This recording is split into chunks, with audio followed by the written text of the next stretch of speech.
In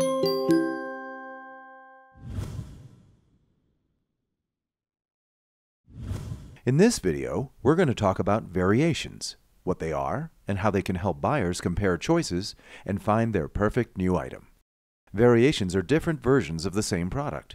You might also hear them called parent-child relationships. Variations could be different sizes, materials, or fragrances. Here are some tips to figure out if a group of products are considered variations. The products should be fundamentally the same. They should vary in only a few specific ways. They should belong on a single product page, and they should be able to share a single title. If your products don't meet these criteria, they should not be listed as variations. There are two kinds of variations.